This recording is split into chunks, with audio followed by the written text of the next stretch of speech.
La réserve fait partie donc des réseaux des aires protégées donc, du Nord. Et parmi ces réseaux, il y a la langue de Barbarie, il y a Djoudj, il y a Ndiaël, il y a Totot. Maintenant, la spécificité de la réserve spéciale de Fond de Gueumbeul, c'est surtout son côté partie acclimatation. Parce que l'un des objectifs qui a été assigné à la réserve, c'est l'acclimatation des espèces sahélo-sahariennes disparues ou bien en voie de disparition. Parce qu'on a vu que vers les années 30, vers les années 50 et un peu vers la grande sécheresse, vers les années 70, la faune avait tendance à disparaître au Sénégal. Et pratiquement, on avait perdu pratiquement toutes ces espèces. Et maintenant, qu'est-ce qui s'est passé? Il y avait une mission de l'UICN vers les années 77 qui sont venus dans la zone. Et ils sont venus au niveau de la cuvette. Ils ont vu les potentialités qui se trouvent au niveau de la cuvette de Gueumbeul. Avec pratiquement plus de 100 espèces d'oiseaux migrateurs qui nous viennent d'Europe. Donc cette potentialité, ils ont vu et ils ont demandé à l'État du Sénégal maintenant de protéger cette cuvette, vu ses potentialités. Et c'est comme ça que l'État du Sénégal a créé maintenant cette réserve le 30 mai 1983 par le décret 550 du 30 mai 1983. Et maintenant, en 1984, la réserve a été entièrement clôturée sur un périmètre de 12 km de grillage pour une superficie de 720 hectares. N'est-ce pas? 720 hectares. Et en 1984, on a fait la première introduction avec la gazelle de Mamor qui nous vient d'Espagne. Donc au niveau donc, du zoo d'Almeria. Donc il y a une collaboration entre l'État du Sénégal et l'Espagne, avec le zoo de Barcelone et le zoo d'Almeria. Et c'est eux qui nous ont donné les premières souches en 1984.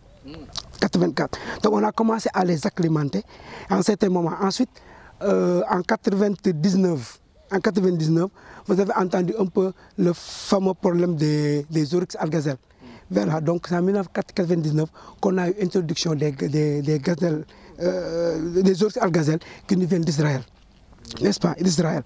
Et tout ça était en acclimatation. Mais à un certain moment, après, ces espèces ont été lâchées à l'état naturel. Ils sont en semi-captivité. Maintenant, sauf maintenant les gazelles d'Orcas qui ont été introduites ici en 2007. Qui nous viennent aussi certaines du zoo d'Almeria et d'autres du zoo de Barcelone. Actuellement, il n'y a que cette espèce qui est en acclimatation dans les enclos.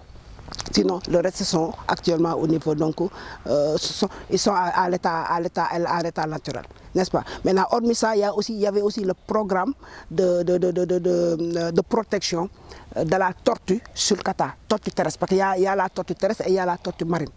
Maintenant, pour la tortue terrestre, il y a le type sulcata qui est là, qui est aussi un peu en voie de disparition. Parce qu'on a vu que bon, il y a eu bon, surtout chez mes parents sérieux, ils disent que bon, pratiquement c'est une espèce dont si vous le tuez et vous utilisez un peu le sexe, donc c'est un peu aphrodisiaque. Et donc les gens avaient tendance à le tuer. Donc il y avait un grand programme donc, de protection. D'ailleurs, c'est la raison pour laquelle on va d'ailleurs même commencer par l'enclos des tortues avant maintenant de continuer.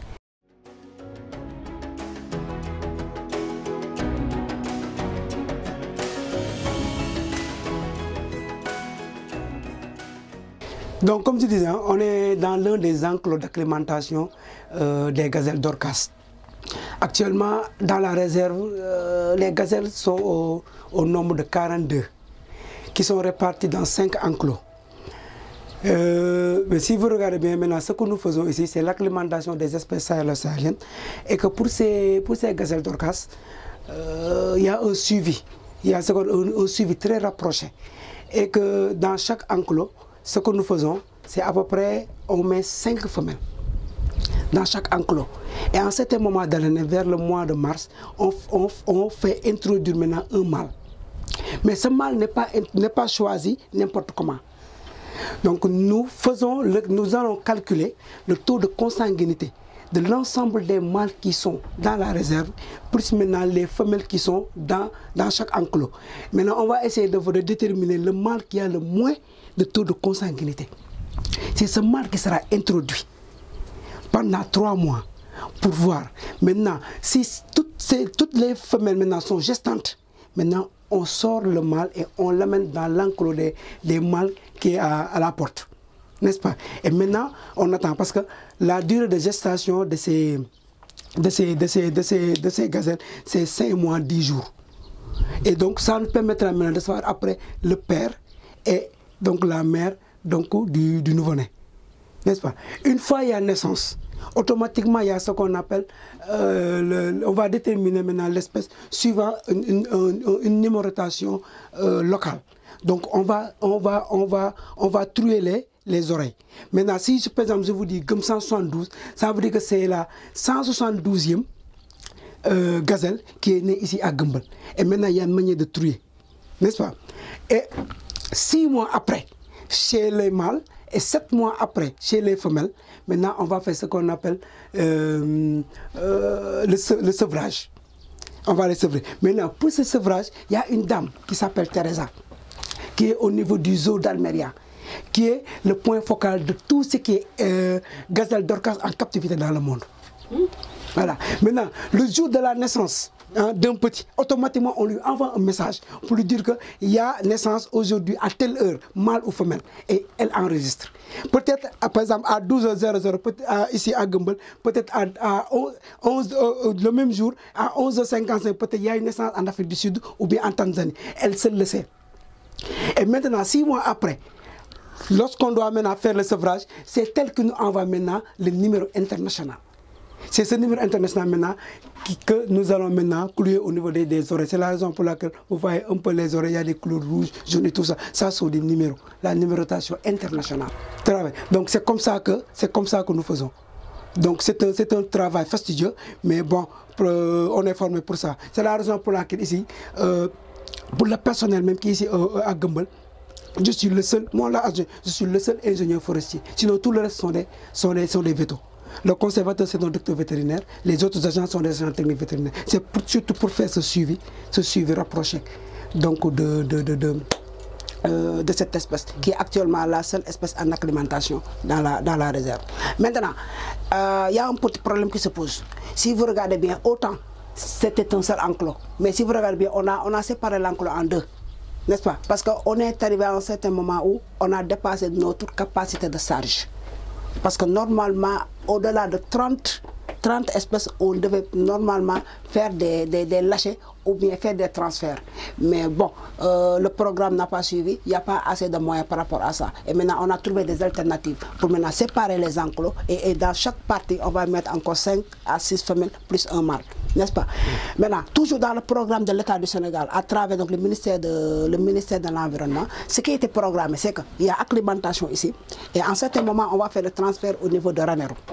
N'est-ce pas? Parce qu'il y a le grand enclos qui est au niveau de Katané. N'est-ce pas? Et là-bas, on va faire l'élevage. Donc ça a réussi avec les oryx. Parce qu'au niveau de Katané, actuellement, on avait envoyé moins de 10. Actuellement, ils sont plus de 500. Donc le programme, ça c'est le programme. Maintenant, la troisième phase maintenant serait maintenant de les lâcher après à l'état naturel. Mais actuellement, comme je disais tantôt, nos forêts actuellement ne répondent pas à cette critère. Et maintenant, quelle alternative on a fait? C'est quoi? Maintenant, on demande à tout privé, vous et moi, tout privé, ayant les moyens, ayant par exemple une ferme, et répondant à tous ces critères, tu viens, tu signes un protocole avec le ministère. Et maintenant, on t'octroie des espèces, suivant des conditions. Mais le produit et les dérivés de ce produit, par exemple, s'il y a des naissances, reste et demeure un produit du Sénégal. Et qu'à chaque fois, si on a besoin de ces espèces, on les reprend.